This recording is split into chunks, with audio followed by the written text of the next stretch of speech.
I am going to start. Hey everybody out there in the YouTube world, we're back with another podcast, and as we've been doing, we have sound wave looks wrong. We have been kind of letting you in on the behind the scenes of how we do a podcast. If we're going to do another one, actually, something's going on with this. Shelly's working on the technical side of the audio, and that is scary. Okay, I think that looks better. It's way now. better than me doing it. Shelly working on the technical side is kind of like Papa thinks I'm his computer expert, and that is so scary. Yeah, you're doing good though. You're doing good. Well, so I am the one pushing the button on my phone. I have a drink of water right I'm here. Sorry. That gets our visual going, and she's doing our audio, and we need the microphone. So I'm going to remind her about that. We'll get that over here. Okay, I needed that reminder. So we are just in Shelly's kitchen. We've been doing the last few of these in Shelly's kitchen. We'll probably move to my house. That's why my sound wave didn't look right. Because, you didn't have the mic. Now we got the mic going. Okay, my sound wave looks better now too. It definitely takes both of us to get this going. Okay, let's tell them again about this before we get started, and then I'll lead us into our podcast right after this. And we've mentioned it a couple times, and you're going to hear us mention it more because we're super excited.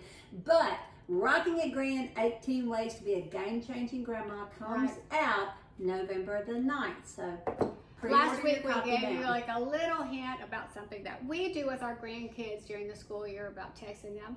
And so this week I was thinking maybe we would just give them a little hint about some kind of a snack that we like to make or something that kids love when they come to our house.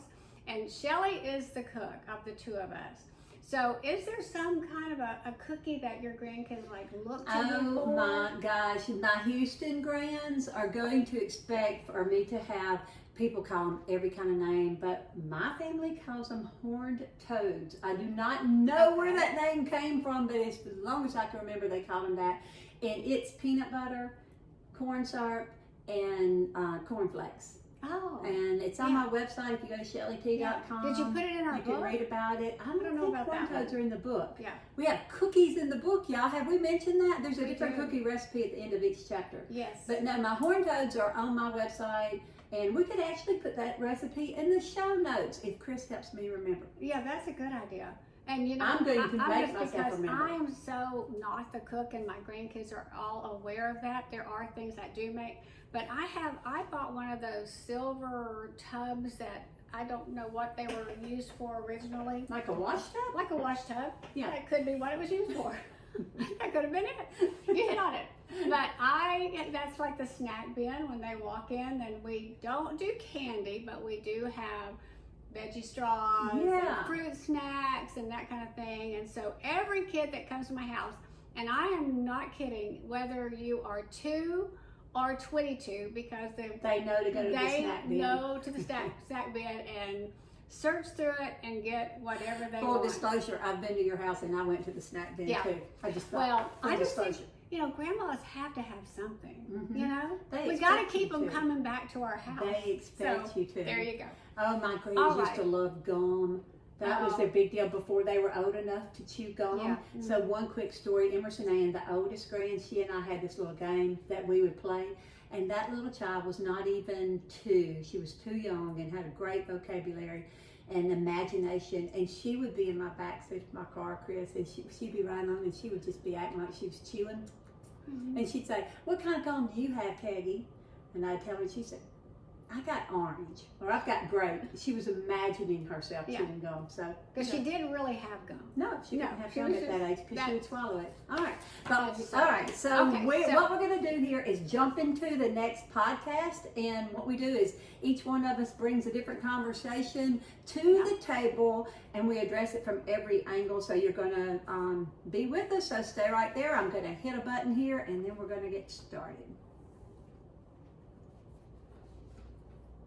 Welcome back to Rocking It Grand. We are so glad you joined us. This is Shelly Tomlinson, and I'm here with my good friend, Chrys Howard, and we want to talk to you today about the very healthier self-esteem. Exactly. And then this next one, number 6, is just teach your kids to set goals. I mean, you cannot overhear this. You know what I mean? Keep listening to this. Right. We are not we are not to set the goals for our children. We are to teach them how to set their goals. Oh, so it's not for wait us a minute. Yeah, I'm going to actually ask Chrys to say that again because I think that's so important. So one more time. We're not to set the goals. We are to teach them how to do it. Oh, that's because good. I think so many kids today, again, we're kind of back to the podcast we did last week or whenever about we let our minds get lazy. Mm-hmm. And this is sometimes we're allowing our kids to be lazy by us telling them this is what you're going to accomplish this school year, instead of sitting down with them and saying, let's set some goals. What do you want to do?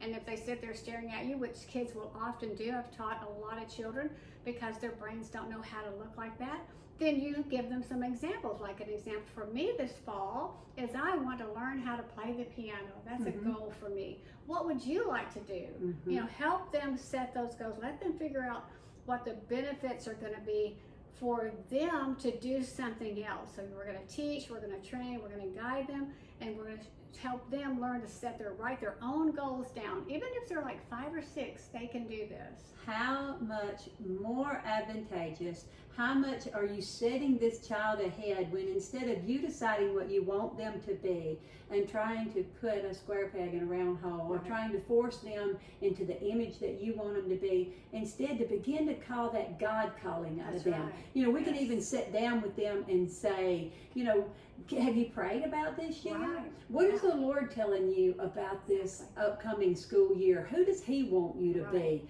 And let them begin to kind of search that out between themselves and the good Lord and set their own path as they listen to Him. I love that. That is the way, I mean, that's how how people build their own self-worth, because they can look at a goal they've set and then they accomplish it, then it's just this huge check mark in their brains of what I have accomplished. Right. And then it says, okay, then I can tackle the next thing. thing. Do something else. I can do the next thing. It reminds me of when my kids were growing up really quickly, Chrys, and we required them to have a summer job by the time they were in the 8th grade. Now, Jessica and Philip both had football and cheerleader and all the other activities, but they also had to have a part-time summer job. We didn't tell them what. Yeah. We didn't say you have to work here or there. Philip naturally graduated to the farm, or gravitated toward the farm with his dad.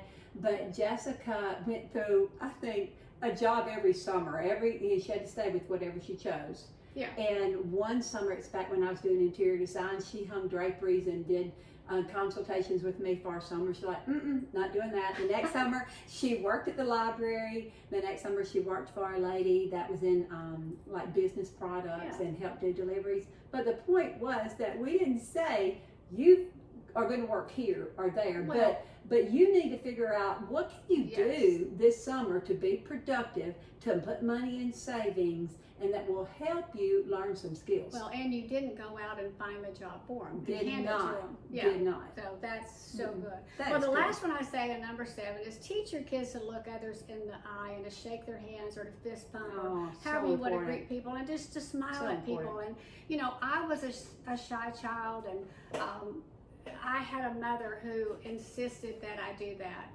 And because she did, it helped me become the person I am today. Instead of my mom telling other people, oh, she's shy, and giving me that excuse. That would have given you the opportunity to, well, I just don't have to say because anything. I'm not kidding. Mama didn't expect me to. When I say shy, I was painfully shy. Yeah. But my mom helped me overcome that by not using that as a crutch for me. She had me look others in the eye just like she did the other of my 5 siblings who were not as shy as I was, and I was expected to do that. So expect your children to do things. You're not to the point of detrimental to them. We're never saying be abusive and how you do that, but my mom just gently guided me, never made me feel bad about it, but I was just expected to do that like everybody else. And what is expected. appropriate for that age? She didn't say, no, Chrys, you have to have a 20-minute conversation with this person. No. When you were painfully shy, she said, Chrys, you have to speak to them. You have to smile at them. These were things that you could do. Right. And she started with, your grandparents or people you know. I did that. I did those same things with my daughter, and I had a son that was outgoing, a daughter that was painfully shy. That is not painfully shy today because I required her to do what she didn't want to do all those years ago. There you go. And this is how we create children with self-esteem. That's how we do it. Yes. Well, that's our podcast. We also today. can I tell them we also made a ton of mistakes. Would y'all like a podcast on just our mistakes? Yes, we did make a ton of mistakes. But we do have adult children who have healthy self-esteem, who are raising their own children in the same way. We don't feel like we are anything credited have any credit other than the fact that we've been there and done that. That's right, and we want to help you. We want to pass that on to you. So have a great week. We'll see you next time. Bye. Okay. That totally, we think we lost the whole video. So Oh. we're just going to have to not worry about it. We'll just tell them we're sorry.